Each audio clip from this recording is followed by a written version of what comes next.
Oke guys, ketemu lagi sama gue, Kemci. Kamera yang suka dicecein orang. Lo gak usah cengengesan gitu deh lihat gue. Gue tahu kok lo pada kangen kan sama gue. Di sela-sela liburan gue ini, si Anggira minta gue buat ngejelasin tentang prosedur pengambilan gambar pakai teknik panning sama zooming. Gue yakin, lo pasti pernah denger kan? Dan mungkin ada beberapa di antara lo yang pernah ngasih contoh. Cuman sekarang lo tiba-tiba amnesia aja ya kan? Kali aja lo ntar nanya, kenapa sih harus ada teknik ini? Di dunia ini kenapa harus ada teknik ini? Hei dengerin ya, enggak semua foto bagus itu karena ketajaman dan kejelasannya. Dan enggak semua foto yang blur itu jelek. Tergantung kondisi dan fungsinya kayak gimana. Kita bisa aja bikin latar fotonya sengaja di blur buat nunjukin gerakan objek yang difoto. Biar punya kecepatan, biar dinamis, biar kayak di film ganteng-ganteng serigala lah. Ada beberapa teknik yang harus lo tahu buat nunjukin dinamisnya sebuah foto. Dan dua diantaranya itu teknik panning sama zooming. Oke, kita bahas satu-satu ya. Yang pertama ada panning nih. Teknik panning ini teknik yang bikin lo kalau mau motret itu harus bergerak ngikutin arah gerak objeknya. Kalau objek gerak dari kanan ke kiri, ya lo dan kamera lo juga harus gerak gitu dari kanan ke kiri. Objek yang kita ikutin ini bakal kelihatan cukup tajam nantinya. Sementara latar atau lingkungan sekitarnya itu bakal kelihatan blur, biar bisa munculin kesan motion atau gerakannya. Teknik panning ini gerakannya cuma searah ya, cuma garis horizontal aja. Jadi dia geraknya cuma ke kiri atau ke kanan, atau ya kebalikannya. Gak usah pakai tambahan gerakan ke atas atau ke bawah deh lah. Gak usah ngeribet-ribet diri lo sendiri, udah cukup horizontal aja itu buat panning. Dan buat bikin foto panning ini kalau pakai kamera, nih, gue kasih tahu ya caranya. Pertama, set kamera lo di mode shutter priority TV atau S. Terus, atur shutter speednya berdasarkan kecepatan gerak objeknya. Biasanya, kalau motret orang yang lagi jogging atau sepedaan, shutter speed yang lo butuh itu 1/20 detik. Kalau lo motret sepeda gunung, itu 1/30 atau 1/50 detik. Sedangkan kalau lo moto balap mobil, MotoGP, atau yang balap-balapan, itu 1/100 detik. Berikutnya, biar lebih enak, biasanya mending pakai manual fokus. Tapi kalau lo emang baru pemula, bisa aja coba pakai autofocus. Terus, pastiin jarak capai lensa itu bisa ngasih ruang biar objek lo itu bisa gerak di kamera. Biar pas kamera lo gerak, itu objeknya masih ke bawah. Terus ya, cara ngegerakin lensanya juga harus tenang, gak usah rusuh-rusuh amat lo ya. Dan stabil, serta si arahnya itu harus di garis horizontal tadi. Gak usah pakai tambahan naik, turun, atau belok, apalah, gak usah. Makin lembut dan makin tenang lo gerakin kamera, hasil foto lu juga bakal bagus. Alat bantu yang dapat dipakai di teknik ini tuh monopod, karena dia tuh lebih fleksibel buat digerak-gerakin. Next, kalau lo motret itu ya berikan lu ruang, kasih ruang buat gerakan objek. Adapun kalau nanti gambar lu terlalu jauh atau mungkin kurang enak posisinya, ya tinggal disesuaiin aja lah pakai Photoshop. Gak usah ribet. Terus lo harus sering-sering latihan megang kunci, trial and error. Karena trial and error ini kadang adalah sahabat terbaik lo biar lo makin jago dan jadi pro. Teknik ini banyak banget dipakai buat promosi kendaraan atau foto-foto acara balapan, misalnya MotoGP. Bayangin aja ya, kalau lo nggak pakai teknik ini, lo harus motret, terus lo harus nunggu motornya diem membisu sendiri, terus ngeribet-ribetin diri buat bikin efek jalanan blur ala ganteng-ganteng serigala. Kan ribet ya lo ntar.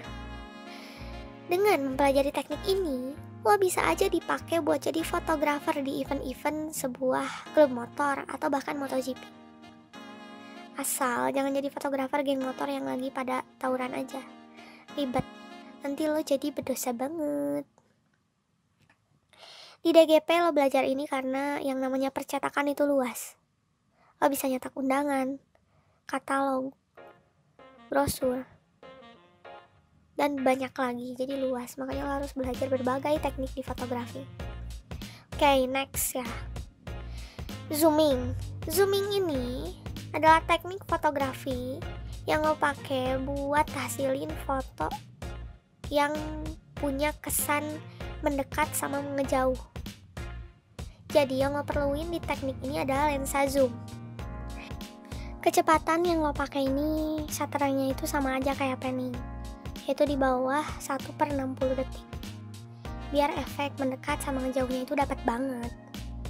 Detail saat kita mau pakai teknik zooming ini, kalau pakai kalau pakai kamera, yang pertama fokusin dulu objek lo itu di tengah, terus zoom in sampai penuh.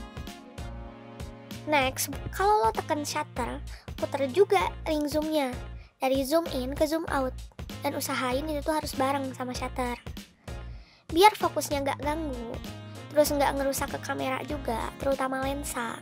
Lo pakai manual fokus, pakai speed yang rendah sekitar 1/10 detik, terus gunain diafragma yang sesuai sama background atau tempat yang lo pilih.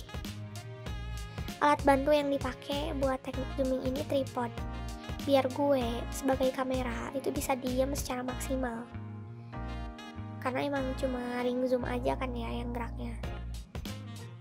Dan terakhir, pilih background yang punya warna kontras sama subjek atau objek foto, atau yang warnanya agak banyak lah biar kelihatan efek zoomingnya. Itu dia kalau lo mau pakai kamera, cara-caranya kayak gitu. Tapi jangan khawatir nih guys ya, ternyata pakai HP pun bisa. Zaman sekarang HP itu udah canggih banget, aplikasinya udah banyak banget, dan lo bisa bikin efek panning atau zooming ini dari HP. Bahkan ada aplikasi yang bisa bantu lo banget. Nih, gue mau liatin hasil atau proses ngejepret sama ngedit si Anggira. Dia cuma pakai HP loh. Lu lihat ya, jangan di skip, please. Oh, jangan skip, tonton yang bener, oke? Awas lu. Oke, di sini kita akan praktik untuk membuat sebuah foto panning. Jadi jarak yang kita gunakan itu kurang lebih 10 meteran, agak jauh. Terus caranya itu tinggal kita pilih aja mau mobil mana. Di sini sebenarnya nggak terlalu cepat ya pergerakan motor atau mobilnya, jadi kurang kurang bisa dapat si efek panningnya itu kurang dapet lah pokoknya. Ini juga apa? Ini juga sebenarnya udah dapet tuh. Objeknya itu udah fokus kan ya. Yang lainnya blur.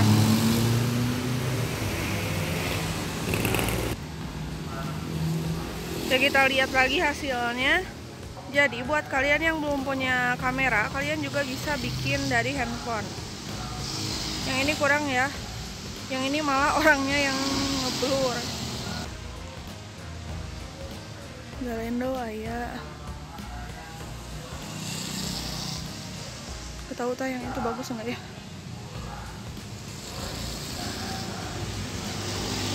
Ini kurang ngikutin ya. Jadi kita tuh harus benar-benar bisa mengikuti objeknya.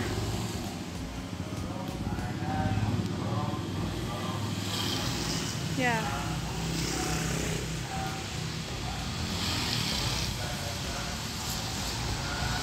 Oke, jadi setelah kita tadi foto-foto, sebenarnya ada aplikasi yang akan mempermudah kita banget dan makin memperhalus hasil foto kita.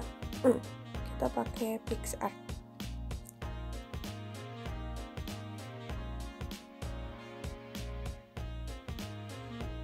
Iya, tinggal tambah, edit, kita pilih fotonya.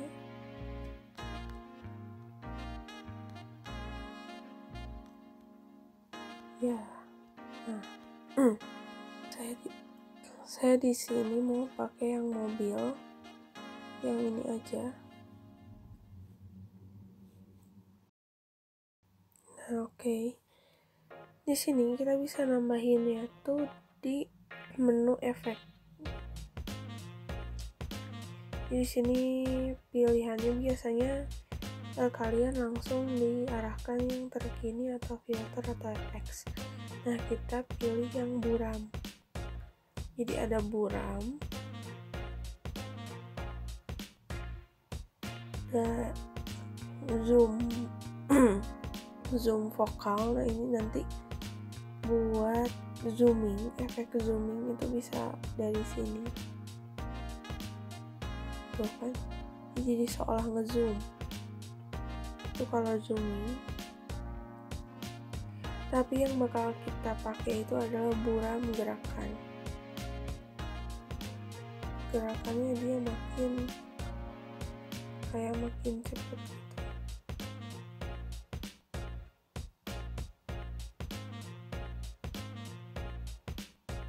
Tuh kan. Nah, untuk mobilnya ini kita jangan diburamin juga, karena itu kita hapus.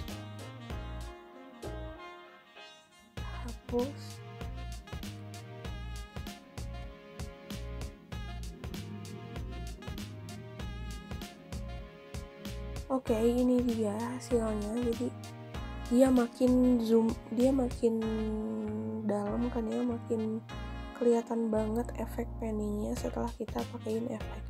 Kalau udah kayak gini ya tinggal simpan aja. Sudah tersimpan ya pakai icon yang itu. Udah deh, beres. Sok lanjut ya. Dah gitu aja dah penjelasan dari gue. Lu jangan lupa catat ya apa yang gue omongin. Gue udah capek. Gue juga berjuang nih buat bikin video ini. Sampai-sampai lagi liburan aja gue harus bikin video. Kepaksa nih, liburan gue dibayarin si Anggira, makanya gue mau. Lo nulis ya biar jadi orang yang bener kayak gue. Ya, orang yang bener. Bener-bener ngangenin. Udah lah, gue mau lanjut renang, bye.